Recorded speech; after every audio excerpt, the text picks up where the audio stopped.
ध्यान खंडित क्यों होता है? बद्रिका, ध्यान को एकत्रित करो।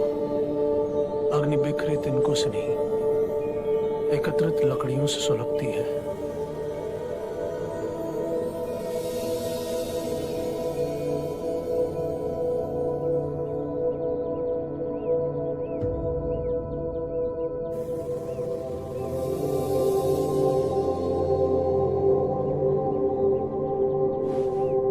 ऐसी आभा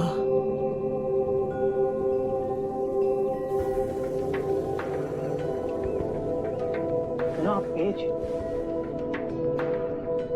ये गरिमा, ये निर्भीकता, जैसे वन में हिरन चल रहा है। आइए मुनिवर, वृक्ष के नीचे विश्राम कीजिए। बड़े साधक, बड़े योगी जान पड़ते हैं।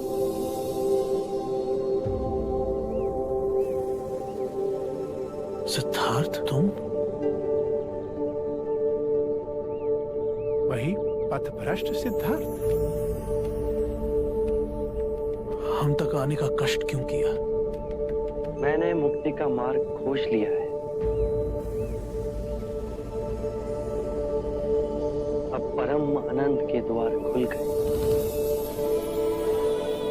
अब ये निधि सबकी है। इससे मुझे सारे निद्रा में बेहोश लोगों को जगाना है, चैतन्य करना है। जिसने तपस्या छोड़ दी हो, उसे परम ज्ञान उपलब्ध हुआ। अन्न खाया, सामान्य लोगों की संगति की। मैंने आपसे कहा था, मैं वो घास का तिनका अवश्य बनूंगा। मैं संपूर्ण संसार में समग्र हो गया हूं। सब पूर्ण अद्वैत है, सुंदर है, शुभ है, सरल है। अब मैं सिद्धार्थ नहीं गुरु। आप मुझे अपनी अलौकिक दृष्टि से देखिए।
मैं उस निर्दोष बालक की ओर देख रहा हूं, जैसे मैंने ओम का अर्थ समझाया, और आज उसने दिव्य ज्ञान प्राप्त कर लिया।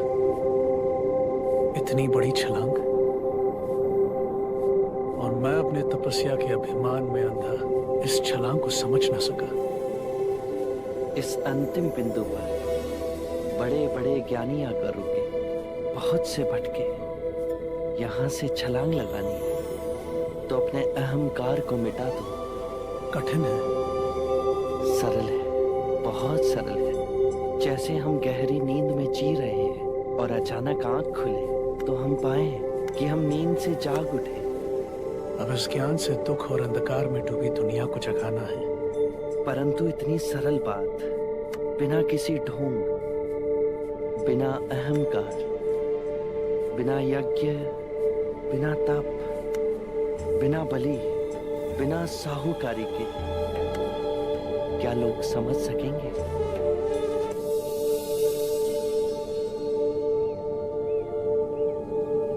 जो ज्ञान मैंने अपने अनुभव से प्राप्त किया, उसी की ही बात कहता हूं।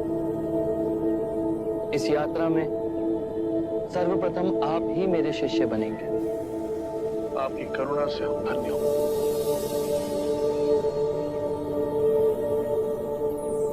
अज्ञान ही दुख, भ्रम, चिंता को जन्म देता है। लोभ, क्रोध, अभिमान, दुविधा, ईर्ष्या, भय इसी अज्ञान की संतान है। माया का खेल विपरीत का है, दो रूपों का है। मध्य में ही रहो, धूमकेतु तारे की तरह। ना शरीर को सुखाओ, ना उसकी वासना को चारा खिलाओ। मध्य में ही केंद्रित रहो। जब हम माया के द्वैत रूप को पहचान लेते हैं, तब सब दुख, चिंता समाप्त हो जाती है। तब हमारे अंदर प्रेम और स्वीकृति का भाव जागृत होता है, जो मूल में एक ही भाव है। इस ज्ञान के बाद हम किसी से घृणा नहीं करते, ऐसे व्यक्ति से भी नहीं जो हमसे क्रूरता करता है, वरन ऐसे व्यक्ति को हम सांसारिक भावनात्मक रूप से रूपांतरित करने का प्रयास करते हैं। जब ज्ञान के चक्षु खुलते हैं, तो करुणा ही हमारा स्वरूप है। ध्यान में विचार भ्रांति पैदा करते हैं। बुद्धि ने सत्य को विषय और वस्तु में विभाजित कर दिया है, मैं और तुम में बांट दिया है, और इस विभाजन ने जीवन को समझने में भूल की मनुष्य भावनाओं में बंधा खंडित होता गया, और लालच, मोह, तृष्णा की पकड़ उस पर बढ़ती गई। जन्म से वृद्धावस्था के चक्र को, बीमारी और मृत्यु का भय उसके मन के चारों ओर बनी दीवार को और प्रबल करते गए। इसीलिए इस भ्रम को ही दूर करो। एक बार ये भ्रम टूट जाए तो जीवन कारावास में नहीं, स्वतंत्रता में जिया जा सकता है। शील, समाधि, प्रज्ञा से चार आर्य सत्य है।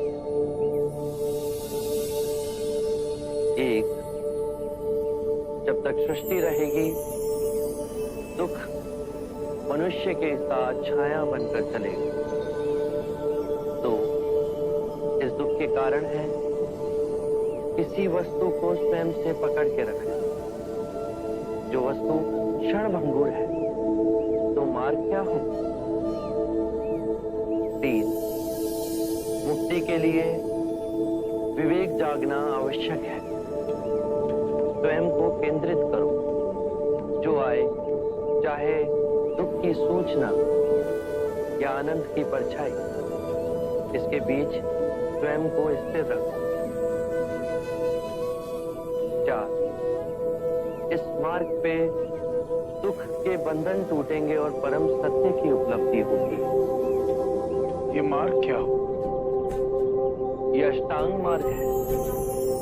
इसके माध्यम से सम्यक ज्ञान, सम्यक विचार, सम्यक वाणी, सम्यक कर्म, सम्यक जीवन व्यापन, सम्यक प्रयास, सम्यक चेतना और एकाग्रता संभव होती है।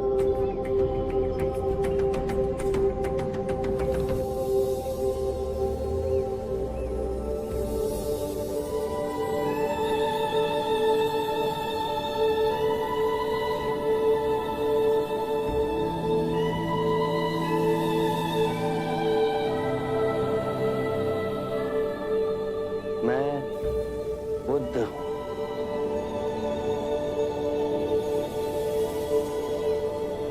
बुद्धं शरणं गच्छामि।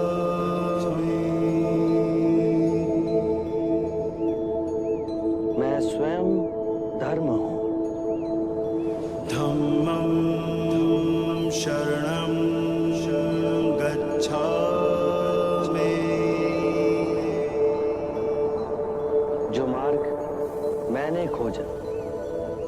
वो समस्त मानव जाति के निर्वाण का मार्ग बनेगा। संघं शरणं